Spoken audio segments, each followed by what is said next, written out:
Assalamualaikum warahmatullahi wabarakatuh.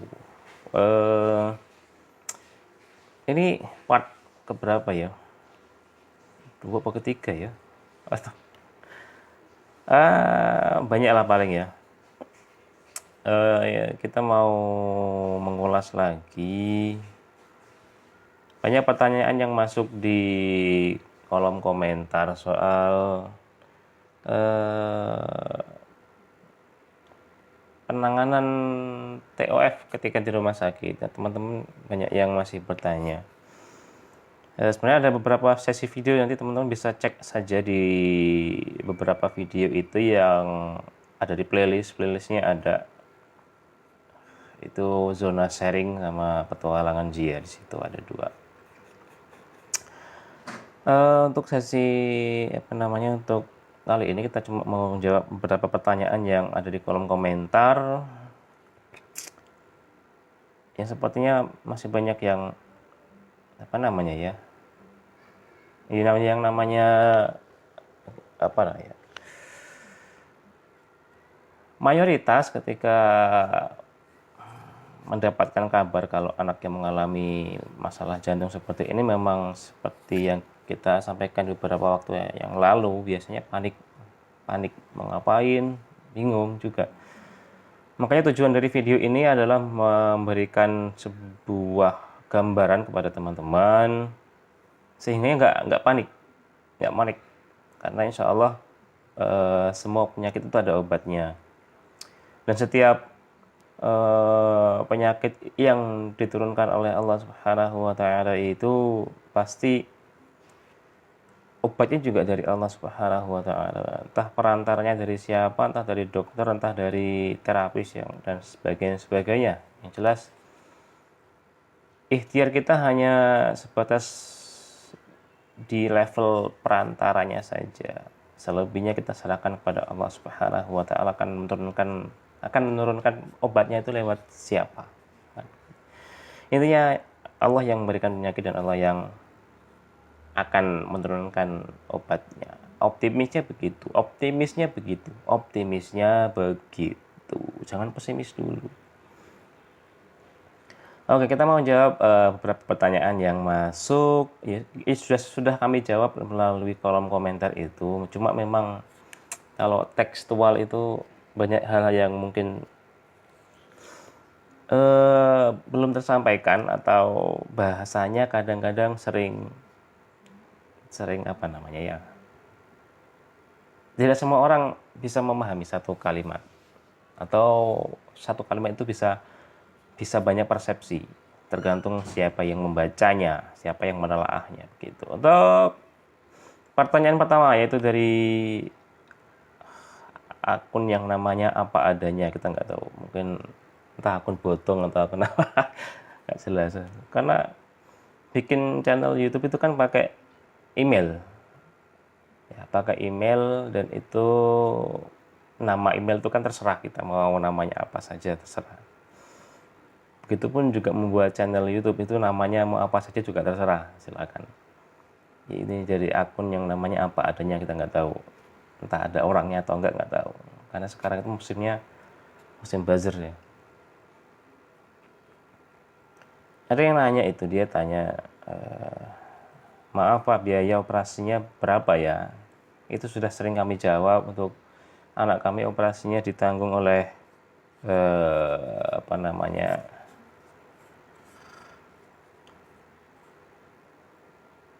jaminan kesehatan dari pemerintah.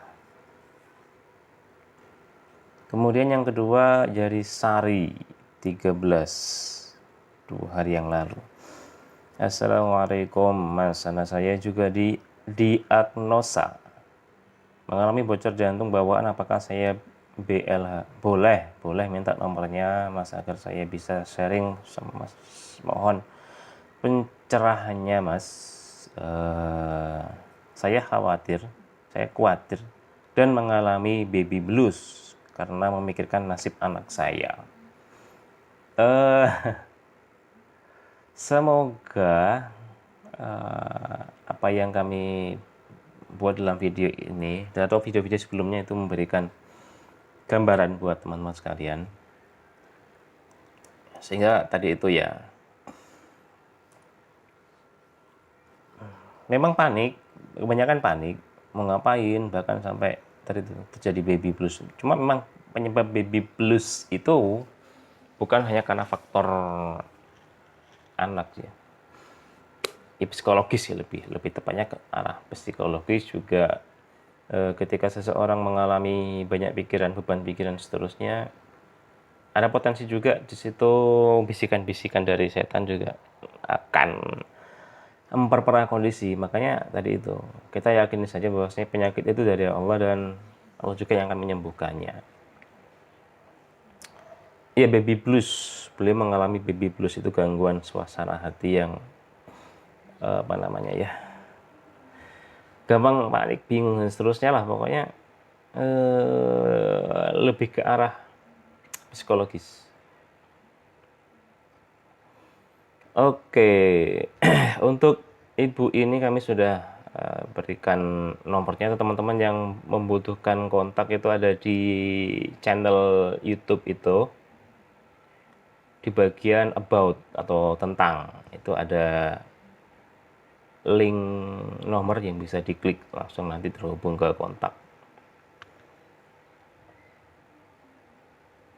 Seminggu yang lalu ada lagi nih.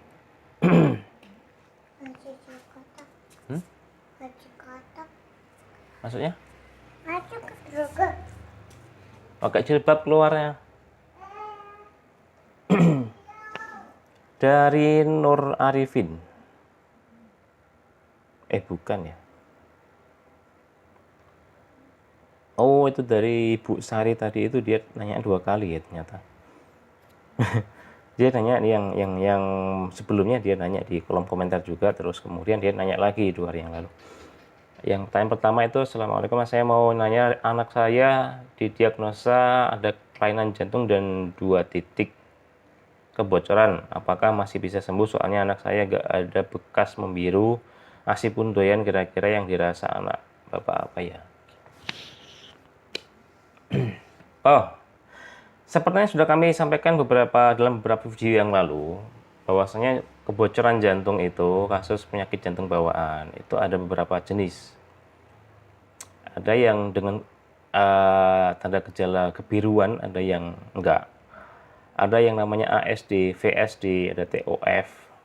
Kita coba aja, kita carikan artikelnya, ada kok. Kita bacain ya.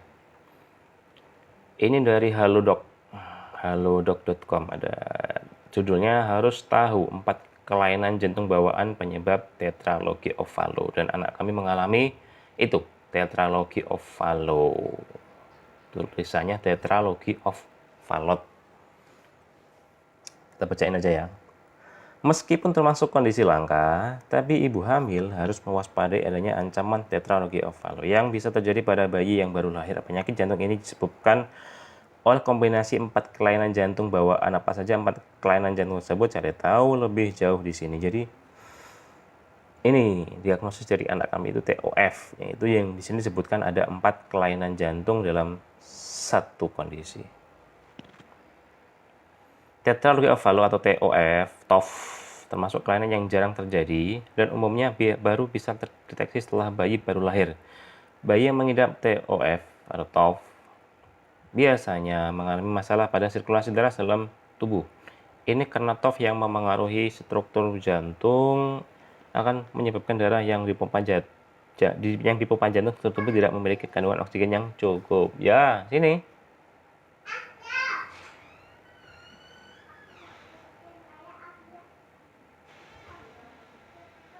Sampai mana tadi?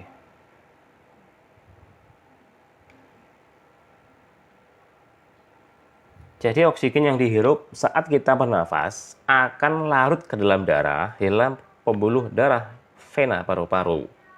Jadi dinaikkan, kan jantung itu kan ada 4 ruang, serambi kanan, serambi kiri, bilik kanan, bilik kiri. Itu kan dari seluruh tubuh itu masuk ke aorta, masuk ke serambi kanan, kemudian ke bilik kanan itu dipompa ke paru-paru untuk dicuci. Bukan dicuci, cucinya itu di ginjal nyucinya. Maksudnya terjadi pertukaran antara oksigen dan karbon dioksida. Yang masalahnya kan di situ. Sudah dikirim ke paru-paru, ternyata di situ tidak terjadi pertukaran secara baik ketika masuk lagi ke jantung. Kan gitu, sirkulasi darah kan begitu. Dinaikkan ke paru-paru untuk mendapatkan oksigen, kemudian balik ke serambi kiri, kemudian ke bilik kiri, terus dipompa ke seluruh tubuh. Cuma untuk kasus jantung TOF itu, dia terjadi percampuran antara darah bersih, darah mengandung oksigen dari paru-paru itu bercampur dengan darah yang masih banyak mengandung karbon dioksida, sehingganya darah yang dipompa lagi ke seluruh tubuh itu kandungan oksigennya kurang mencukupi, sehingga terjadi efek kekurangan oksigen, itu kebiruan gitu. Disebutkan di sini darah yang sudah diperkaya oksigen ini akan berkumpul di ventricle atau bilik kiri, yang mana dari bilik kiri itu akan dipompa ke seluruh tubuh. Tadi itu terjadi jangan disenggol, mejanya jangan disenggol, nanti jatuh, klodek itu.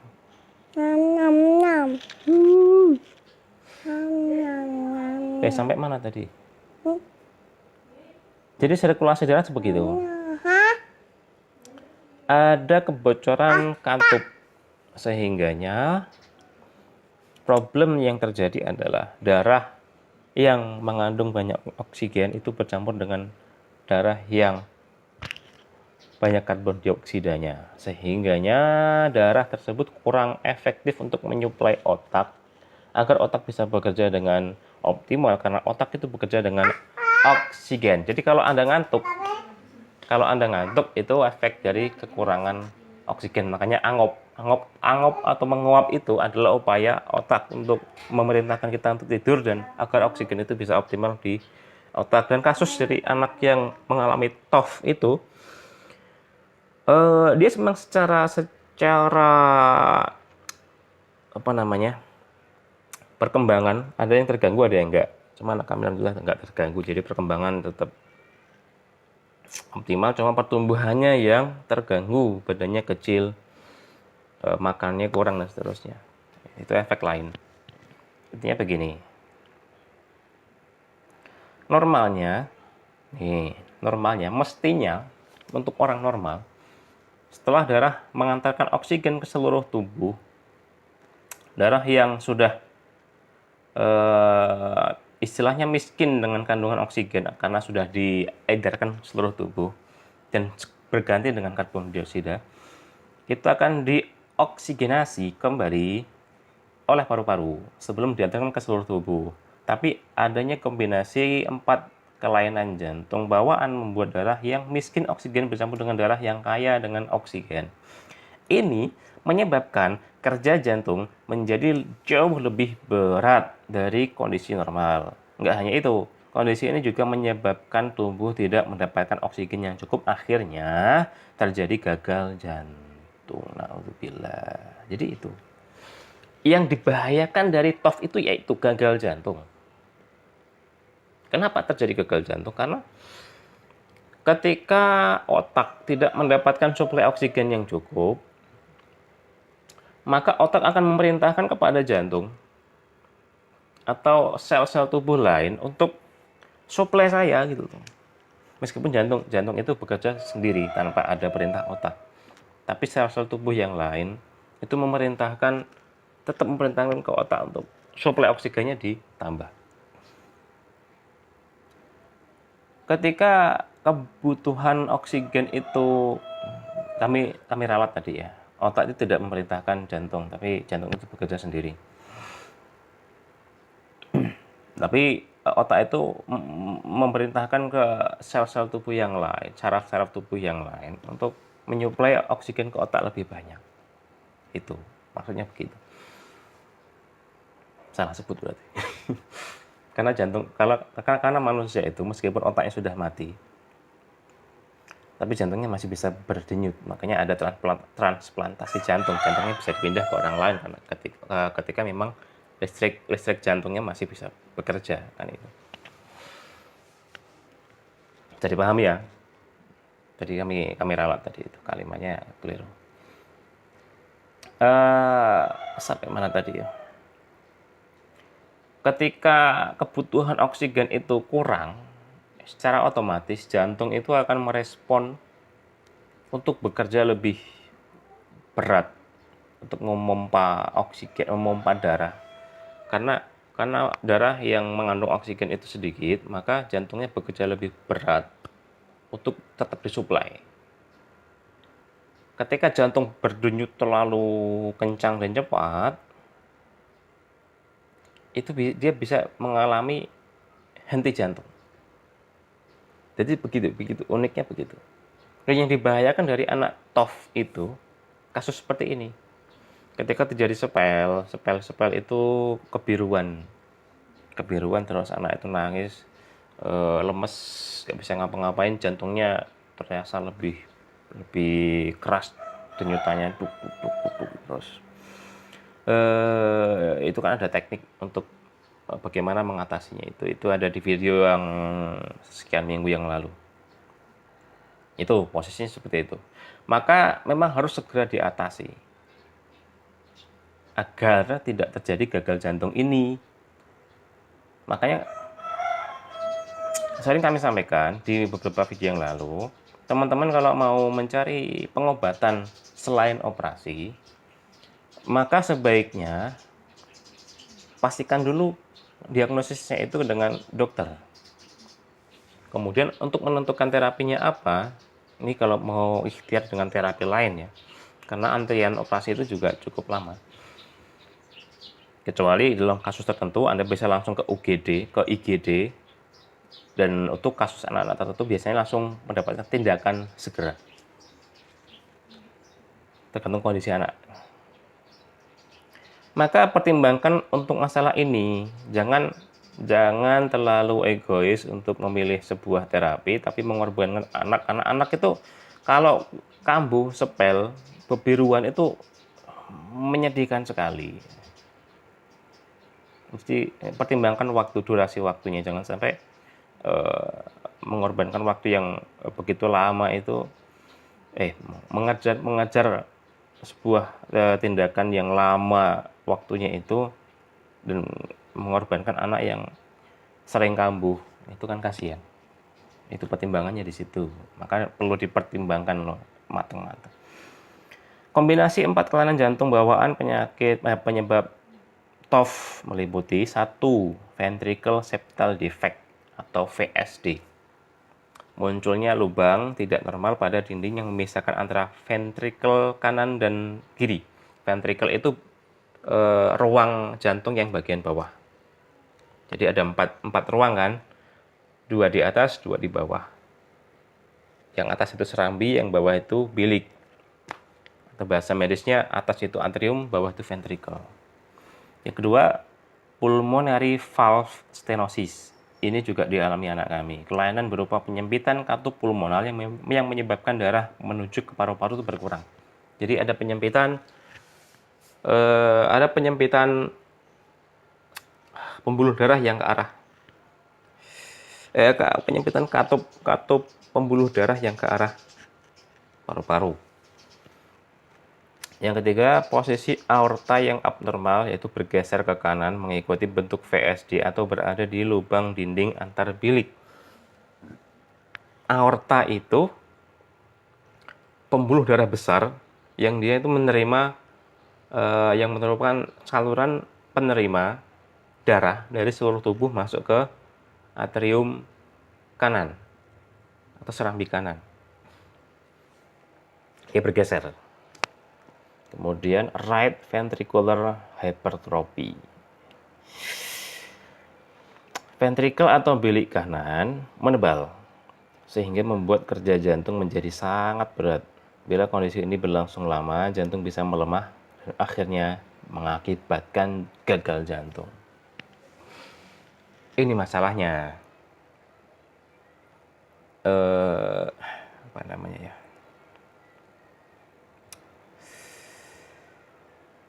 empat kelainan ini berada dalam satu waktu. Dan jantung itu merupakan organ-organ yang sangat vital fungsinya bagi tubuh. Jadi bahaya sekali.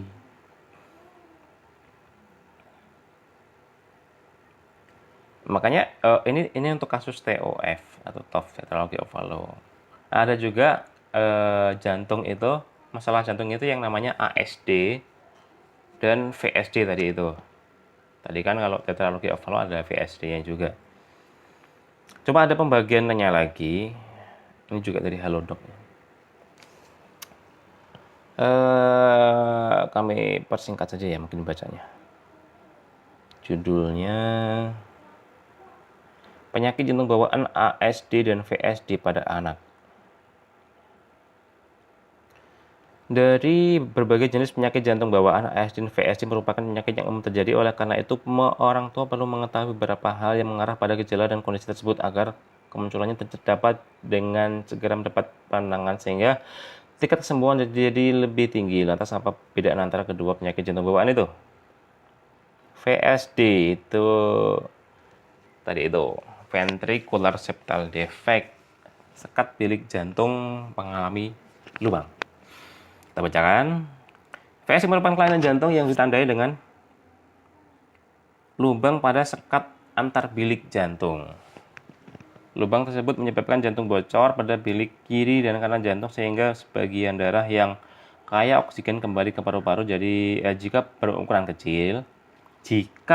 berukuran kecil, VSD bukanlah masalah yang berarti dalam makna tanda dan gejalanya tidak akan berat. Atau mungkin kita baca dulu aja ya. Namun waspadai jika lubang yang dihasilkan cukup besar. Ini bahaya. Jadi itu efek dari lubang yang besar itu kan berarti percampuran karbon dioksida, darah yang berkarbon dioksida yang banyak tadi itu yang kotor, bercampur dengan darah yang banyak oksigennya. Itu lebih banyak rasionya. Makanya muncullah sianosis, kebiruan, kurang oksigen. VSD menyebabkan gagal jantung, ritme jantung yang tidak teratur, dan hipertensi pulmonar. Itu kondisi yang terjadi saat tekanan darah dari dalam pembuluh darah yang berasal dari jantung menuju paru-paru terlalu tinggi. Penyakit jantung VSD pada anak usia 2 tahun biasanya hanya memicu lubang berukuran kecil dan tidak menimbulkan gejala. Lubang biasanya akan tertutup dengan sendirinya setelah beberapa waktu. Itu. Pernah kami juga beberapa kali bertemu dengan baik dokter anak maupun dokter jantung. Beliau mengatakan kalau lubangnya kecil, kata beliau, insya Allah bisa menutup sendiri. Tapi kalau besar memang perlu tindakan. Jadi buat ibu tadi itu, kalau memang tidak ada gejala kebiruan, boleh jadi lubangnya memang kecil. Sehingganya insya Allah ada potensi bisa sembuh tanpa harus diberikan tindakan operasi. Cuma lebih pastinya harus ke dokter spesialis jantung anak. Jangan jadikan ini sebagai referensi utama untuk menentukan diagnosis. Anda harus ke dokter, diperiksa dengan berbagai macam pemeriksaan, nanti baru tahu pastinya seperti apa. Gitu. Masalah baru akan timbul pada anak yang menunjukkan tanda gejala gagal jantung, yang merupakan komplikasi dari penyakit jantung bawaan. Pada kasus tersebut, pengidap harus segera mendapat pengobatan gejala pada pengidap gagal jantung. Akan ditandai dengan sesak nafas, cepat merasa lelah, batuk terus-menerus, perubahan berat badan secara drastis, gelisah, nafsu makan berkurang, perut kembung. Tuh, komplikasinya begitu. Bisa seperti itu kalau tidak segera diatasi. Kemudian kita bahas soal ASD, atrium septal defect. Berbeda dengan VSD, ASD merupakan kondisi yang terjadi ketika adanya lubang di antara dua serambi jantung. Atrium itu yang di atas tadi, serambi, lubang apa namanya, ruang jantung yang ada di atas. Gambarannya antara atrium kanan dengan kiri tidak tertutup oleh katup, sama dengan VSD. Lubang yang memisahkan atrium kiri dan kanan akan membuat darah yang kaya oksigen mengalir kembali ke paru-paru. Jika dibiarkan, kondisi ini dapat menyebabkan kerusakan permanen pada pembuluh darah paru-paru. Jika kebocoran jantung ASD berukuran besar dan tidak segera ditangani, aliran darah dapat merusak jantung dan paru-paru sehingga menyebabkan gagal jantung. Penyakit jantung bawaan merupakan penyakit yang perlu dihindari karena tidak hanya membahayakan kesehatan si buah hati, tapi juga menyebabkan pertumbuhan dan perkembangannya terhambat. Itu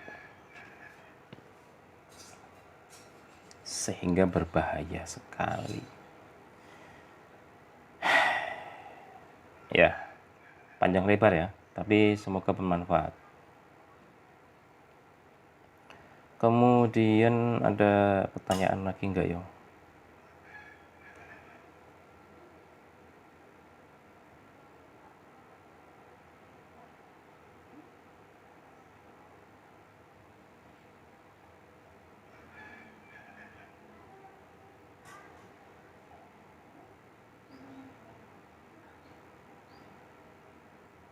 Udah kayaknya.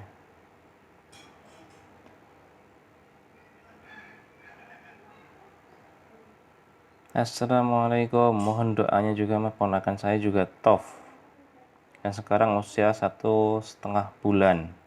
5 hari yang lalu sudah dioperasi di RS Harapan Kita, tapi sampai sekarang pasca operasi masih kritis di ICU. Sekeluarga kami saat ini masih ketar-ketir.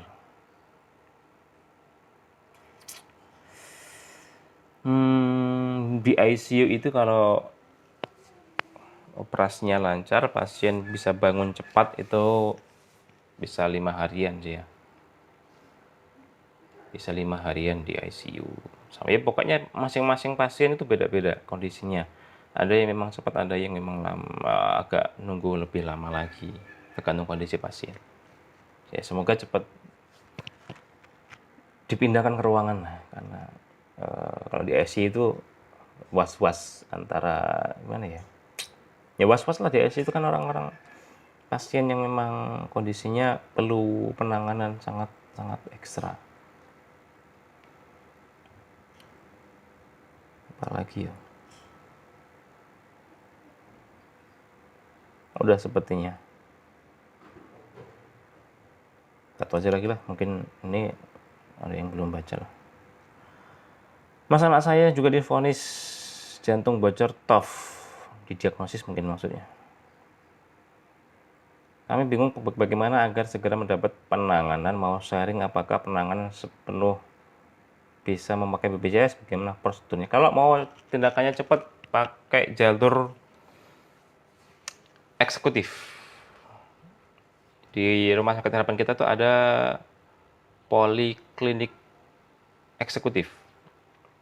Itu lokasinya agak masuk setelah IGD, itu ada poliklinik eksekutif. Di sana bisa mendapatkan penanganan segera dan banyak dokter-dokter senior yang ada di sana.